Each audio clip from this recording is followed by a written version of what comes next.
माणूस काय आहे हे महत्त्वाचं नाही, पण माणसामध्ये काय आहे हे खूप महत्त्वाचं आहे. एक व्यक्ती म्हणून जगण्यापेक्षा ना एक व्यक्तिमत्व म्हणून जगा, कारण व्यक्ती मरते परंतु व्यक्तिमत्व कायम आठवणीत राहते. हॅलो फ्रेंड्स, स्वागत आहे तुमचं मुक्ताई चांदणे या मराठी व्लॉगमध्ये. आणि माझं नाव आहे मुक्ताई. मी आज फर्स्ट माझ्या चॅनलवरती माझा पहिला व्हिडिओ मी अपलोड करत आहे. आणि मी माझी थोडीशी ओळख करून देते. मी महाराष्ट्रातून आहे, पण सध्या 1.5 वर्ष झाली मी इथं हैदराबादमध्ये राहते. माझं सासर आणि माहेर हे दोन्ही सोलापूरचं आहे. तर मी महाराष्ट्रातलीच आहे आणि पहिल्यांदाच मी यूट्यूब चॅनल सुरू करत आहे. तर इथून पुढे मला जसं जमेल तसं मी प्रयत्न करत राहीन की माझे रोजचे जे रुटीन आहे तर तुम्हाला या ब्लॉगमध्ये या चॅनलमध्ये काय काय बघायला मिळेल. तर माझ्या रोजच्या ज्या रेसिपीज आहेत, म्हणजे मी रोजच्या जेवणामध्ये काय बनवते, तर त्या रेसिपी काही तुम्हाला साऊथ इंडियन पद्धतीने असतील आणि काही महाराष्ट्रीयन पद्धतीने असतील. कारण मी महाराष्ट्रातली असले तरी सध्या मी साऊथमध्ये राहते, त्यामुळं इथल्या भाज्यांमध्ये पण बराचसा फरक असतो. आणि दुसरी गोष्ट म्हणजे माझी रोजची जी दिनचर्या कशी असते, रोजचं डेली रुटीन कसं असतं, किंवा क्लिनिंग कशी असते, साफसफाई वगैरे, किंवा रोज कशा पद्धतीनं आपण डेली जीवन जगतो याबद्दल सुद्धा ब्लॉग्स असतील. ब्लॉग म्हणजे काय, तर मी दिवसभरात तुम्ही जे काय करता, म्हणजे स्वयंपाक असो, काम असो, किंवा तुमचं जे काही बिझी रुटीन असतं ते इथं या व्हिडिओच्या माध्यमातून मी शेअर करत असते.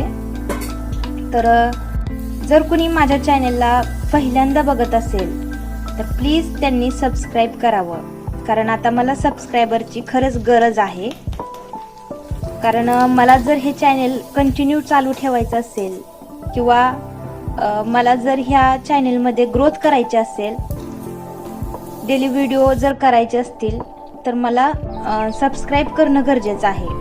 कारण तुम्ही सबस्क्राईब केल्यानंतरच तुम्ही मला बघू शकतात, नाहीतर तुम्ही मला बघू शकणार नाही. त्यामुळे ज्या कोणी माझ्या ताई, मैत्रिणी, मावशी किंवा दादा जे कोणी माझा व्हिडिओ बघत असतील ना, तर नक्कीच तुम्ही मला सबस्क्राईब करून सहकार्य करा. आणि हो, जर माझे व्हिडिओ तुम्हाला आवडले तर एक लाईक पण करा.